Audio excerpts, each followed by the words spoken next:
Hi guys, so I just got back from seeing The Black Phone 2, which is the sequel to The Black Phone, which I loved. So, I'm gonna be honest, when I first heard about The Black Phone 2, I was like, that's stupid. Why would you make a sequel to that? And then I saw the trailer and I actually got intrigued and I was interested about what it could be.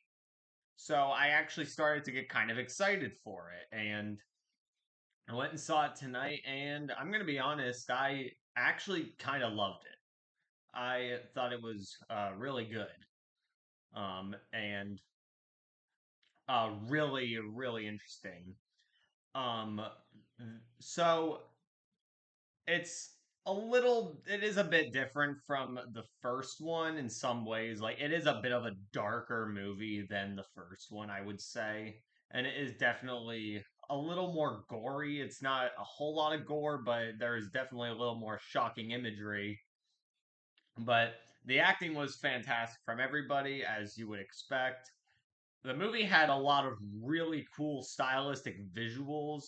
There's a lot of times when there's like dream sequences that have a certain visual aesthetic that Scott Derrickson is well known for, and I loved that when that was on screen. I thought that was wonderful.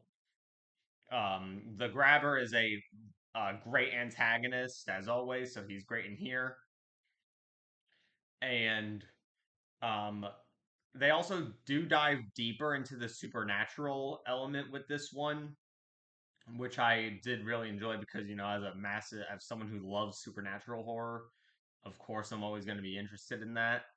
So I was definitely happy with that. But yeah, honestly, I was expecting it to be good, but I also didn't really expect to kind of love it. I'm pleasantly surprised here. Um, and I'm gonna just make a quick announcement while I'm making this review. There's no way I can do a top 10 by the end of the year because this year is just insane for movies that are coming out that I love. There's so many movies that came out this year that I absolutely adore.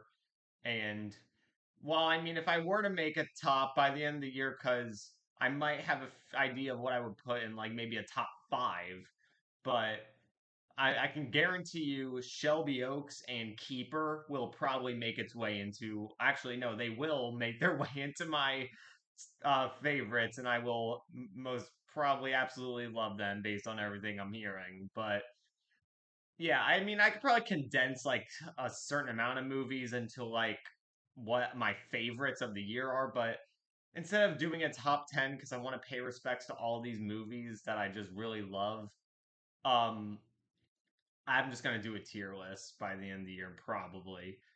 I'm either gonna do that or going to mention I'm just gonna do my top like the ones that I loved. And I'm not gonna have them in an order, and I'm just going to discuss them, and I'll the ones that I could condense into a top like five or something like that.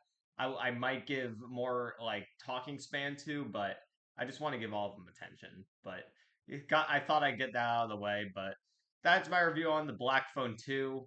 If you've seen it, let me know what you think about it in the comments, and as always, subscribe to me to see more horror and thriller reviews.